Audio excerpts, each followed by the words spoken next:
Waalaikumsalam warahmatullahi wabarakatuh. Selamat siang anak-anak. Siang Bu. Gimana kabar kalian? Alhamdulillah baik Bu. Baik, sebelum memulai pelajaran pada siang hari ini, silakan untuk ketua memimpin doa pada siang hari ini. Silakan ketua. Oke Bu.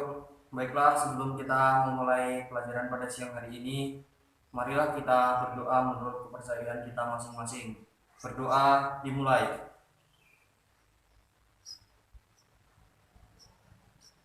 Berdoa selesai. Baik, terlebih dahulu Ibu akan mengabsen kalian. Untuk Khairul Naim, Hadir. Ari Suragunawan, Ibu.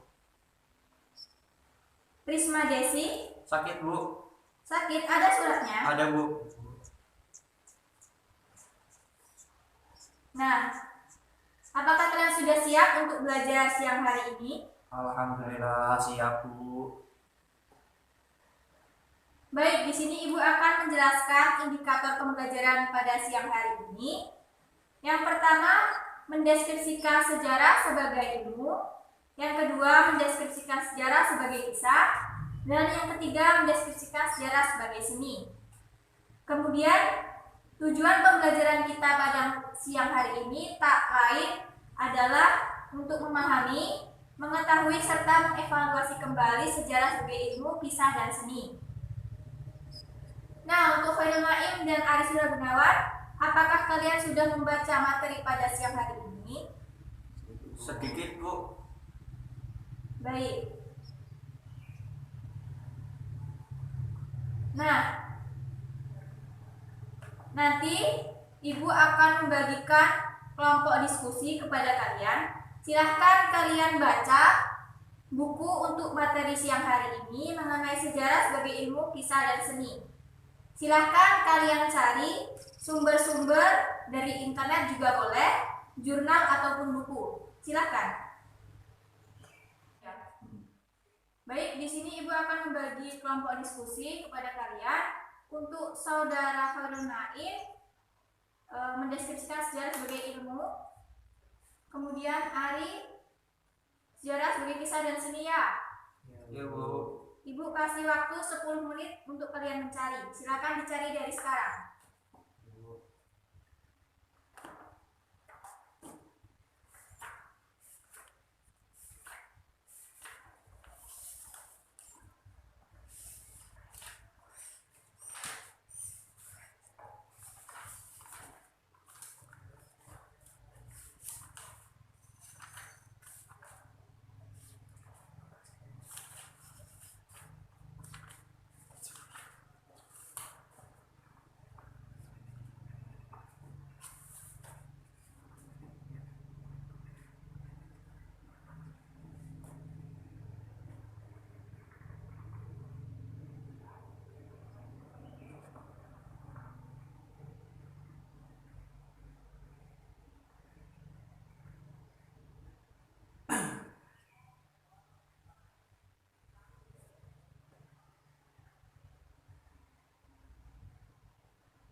Hasil diskusinya tolong dicatat ya.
Yes.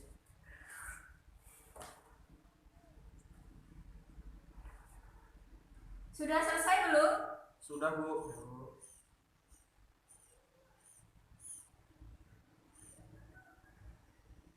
Sudah kalian catat hasil diskusinya? Sudah. Baik, setiap anggota kelompok harus menguasai dan memahami materi masing-masing ya. Yuk. Untuk saudara Naim, silahkan untuk menyampaikan hasil diskusinya. Baik, Bu. Oke, Assalamualaikum warahmatullahi wabarakatuh. Waalaikumsalam warahmatullahi wabarakatuh. Baiklah, di sini saya sebagai perwakilan dari kelompok 1 akan mendeskripsikan tentang kerja kelompok kami tadi, yakni sejarah sebagai ilmu. Sejarah sebagai ilmu memiliki arti bahwa sejarah merupakan pengetahuan tentang peristiwa yang terjadi di masa lalu, kemudian disusun secara sistematis dan memiliki metode pengkajian ilmiah yang digunakan untuk mendapatkan suatu kebenaran atau suatu hal yang nyata. Sejarah sebagai studi keilmuan dapat diartikan sebagai segala sesuatu yang pernah terjadi dan dialami oleh manusia di waktu lampau dan telah meninggalkan jejak-jejaknya hingga waktu sekarang. Dalam hal tersebut, aspek utama atau tekanan perhatian terletak pada peristiwa yang terjadi atau peristiwa-peristiwa yang bersifat khusus dan tertentu dan ditulis dalam urutan perkembangannya sampai menjadi suatu alur cerita sejarah.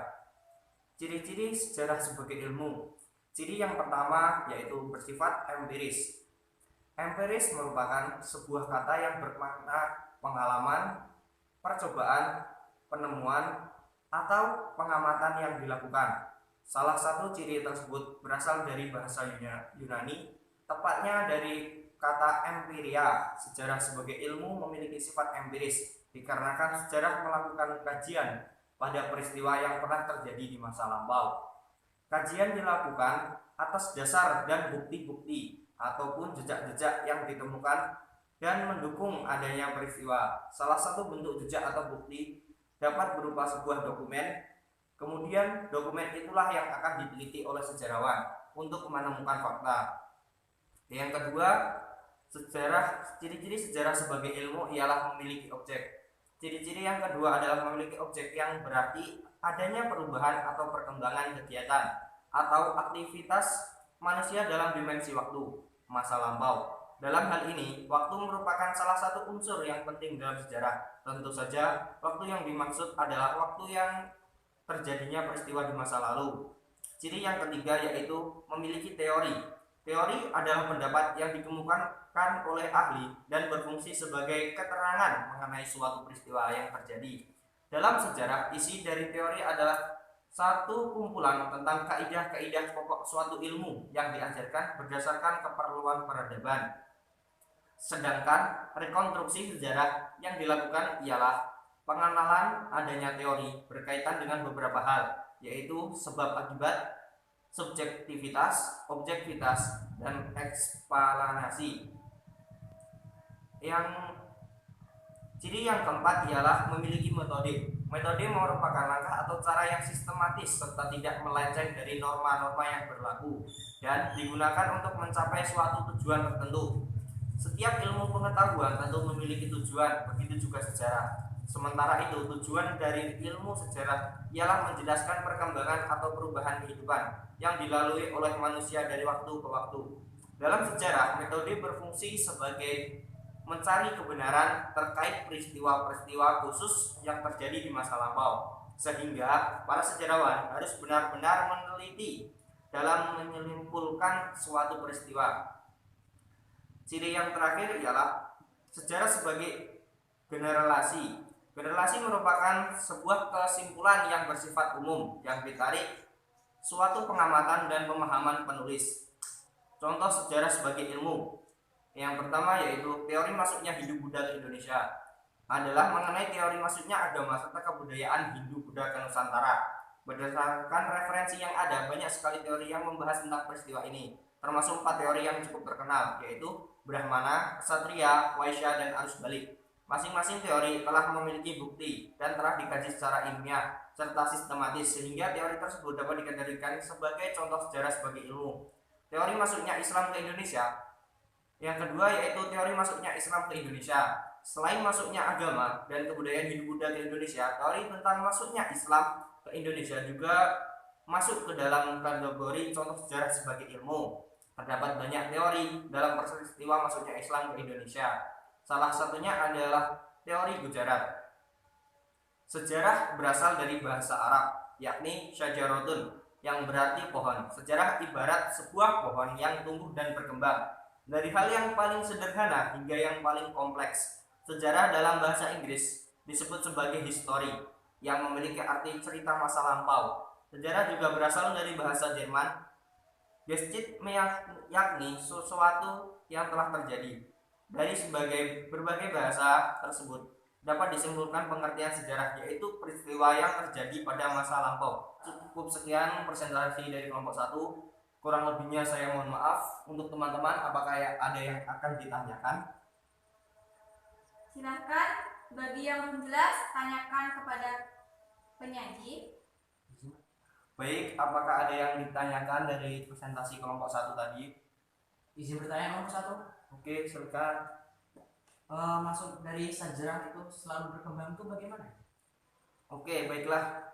Maksud dari sejarah berkembang, selalu berkembang itu ialah sejarah itu diibaratkan sebagai sebuah pohon, di mana kita ibarat pohon itu dari biji kemudian ditanam akan selalu berkembang, tumbuh hingga akhirnya akan mati jikalau tidak ada orang yang merekonstruksi sejarah tersebut. Jadi sejarah itu sama aja seperti pohon tadi. Jika tidak ada orang yang memberikan pupuk, orang tidak menyirami dia, maka dia akan mati dengan sendirinya. Mungkin hanya itu yang dapat saya sampaikan. Jawab gimana Mas Ari? Oke, saya kembalikan lagi ke Ibu dosen. Baik, penyampaian dari saudara Khairul Naim sangat bagus. Beri aplaus. Selanjutnya untuk saudara Ari Surya Gunawan, silahkan sampaikan hasil diskusinya. Baiklah, saya di sini akan menyampaikan hasil diskusi kami kelompok 2, yaitu tentang sejarah sebagai kisah. Sejarah sebagai kisah dikatakan karena sejarah adalah kejadian-kejadian pada masa lalu yang kemudian dibangun kembali. Banyak orang-orang yang mencoba menafsirkannya dan juga membangun ulang ingatan-ingatan akan kejadian masa lalu itu. Sejarah itu gambaran masa lalu kalian sebagai individu maupun sebagai makhluk sosial. Kejadian-kejadian itu kemudian disusun secara ilmiah berdasarkan fakta-fakta pada masa lalu. Kemudian fakta-fakta itu ditafsirkan dan dijelaskan secara terperinci sehingga dapat memberikan pengertian kepada kita tentang apa sih yang terjadi pada masa lalu. Peristiwa itu diperoleh dan disusun dari berbagai sumber untuk kemudian dilakukan penafsiran. Hasil dari penafsiran itu diceritakan kembali kepada generasi-generasi selanjutnya. Seperti kita ini.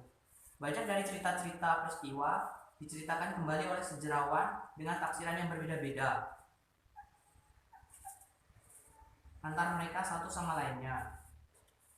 Banyak orang yang mengenal sejarah dalam sehari-hari itu sebagai sebuah cerita banyak manusia yang bercerita tentang sejarah memiliki kepribadian berbeda-beda.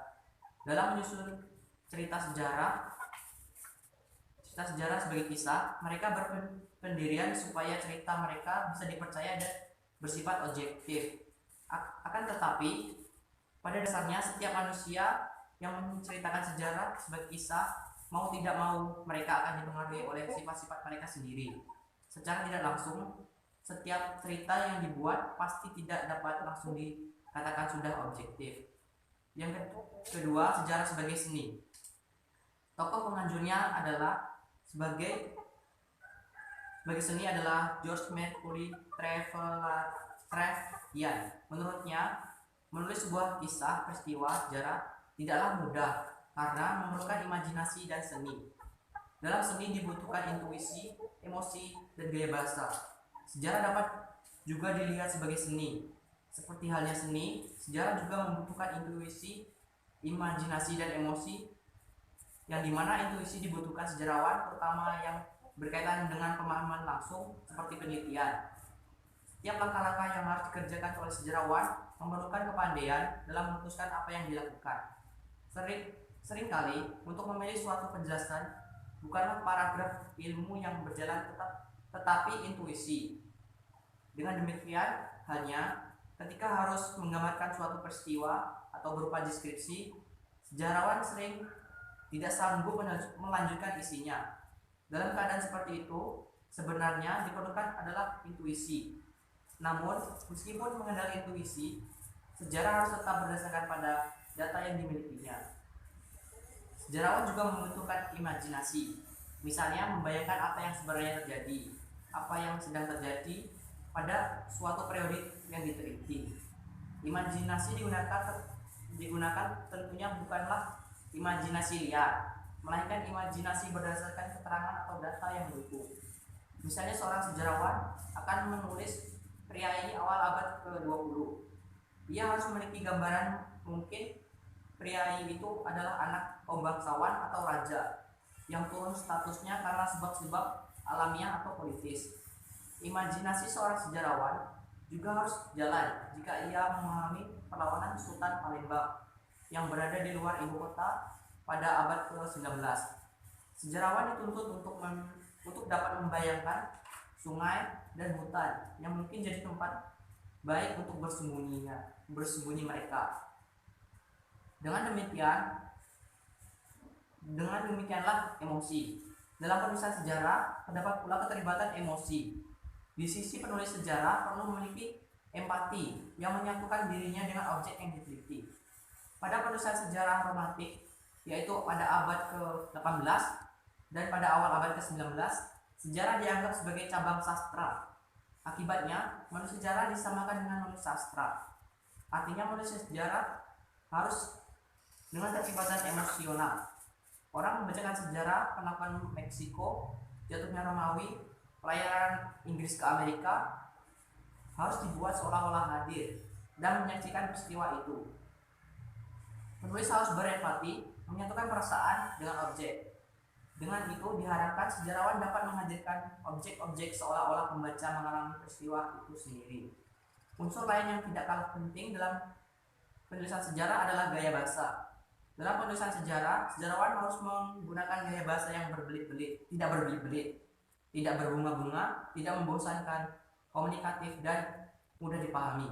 Khususnya menghidupkan suatu kisah di masa lalu. Di sini yang perlu diperhatikan adalah kemampuan menulis secara terperinci atau detail. Berbeda dengan karya sastra, yang dalam penulisannya, sejarah harus berusaha memberikan informasi yang lengkap dan jelas, serta menghindari subjektivitas dalam mengedepankan objektivitas berdasarkan metode penelitian yang tepat. Namun, sejarah sebagai seni memiliki beberapa kekurangan, yaitu sejarah sebagai seni akan kehilangan ketepatan objektivitasnya. Alasannya karena seni merupakan hasil imajinasi, sementara ketepatan dan objektivitas merupakan hal yang perlu dalam penulisan sejarah. Ketepatan berarti adanya kesesuaian antara fakta dan penulisan sejarah, sedangkan objektivitas berarti tidak ada pandangan yang individual. Kedua, Hal ini menimbulkan kepercayaan pada orang bahwa sejarawan dapat memberikan kesan penguasaan sejarah atas detail dalam tulisan sejarahnya. Namun, kesan akan kedua hal ini akan hilang jika sejarah menjadi seni karena sejarah berdasarkan fakta dan seni merupakan hasil imajinasi. Sejarah yang terlalu dekat seni pun dapat dianggap memasukkan fakta atau subjektivitas. Sekian dari kelompok kami. Jika ada yang bertanya, dipersilakan. Silakan yang ingin bertanya. Baiklah, di sini saya mau bertanya kepada kelompok 2, yakni tolong sebutkan contoh sejarah sebagai kisah. Baik, saya akan coba menjawabnya.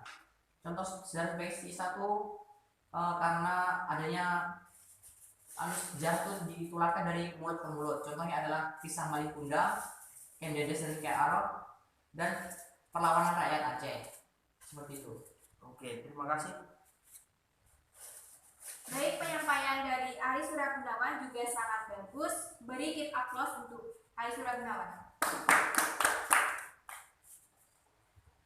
Nah, sekarang Ibu akan memberikan kuis kepada kalian. Siapa yang bisa menjawab, silahkan acungkan tangan. Kuisnya, gerakan G30 SPKI itu termasuk ke dalam sejarah sebagai apa? Ibu. Baik, silakan dijawab. Sejarah sebagai ilmu, Bu. Ya, sangat bagus jawaban dari Ari Suragunawan. Baiklah, cukup sekian untuk pelajaran pada materi siang ini mengenai sejarah sebagai ilmu, sejarah sebagai kisah, dan sejarah sebagai seni. Di mana sejarah sebagai ilmu itu memiliki ciri-ciri yang pertama bersifat empiris, yang kedua memiliki objek, dan ketiga memiliki teori, yang keempat memiliki metode, dan yang terakhir yaitu memiliki generalisasi.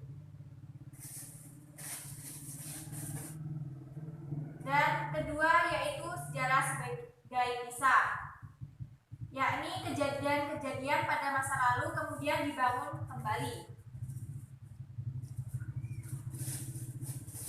Dan yang sejarah sebagai seni itu, sejarah juga membutuhkan imajinasi serta intuisi untuk membayangkan apa yang sebenarnya terjadi pada suatu periode yang akan ditelitinya. Baik, itu saja yang dapat Ibu sampaikan materi pada siang hari ini. Apabila ada kesalahan Ibu dalam mengajar, mohon dimaafkan. Cukup sekian. Silahkan kalian baca materi untuk pertemuan berikutnya. Jangan lupa kerjakan tugas di halaman 204. Minggu depan dikumpul ya. Baik, Ibu cukupkan. Wassalamualaikum warahmatullahi wabarakatuh. Waalaikumsalam warahmatullahi wabarakatuh.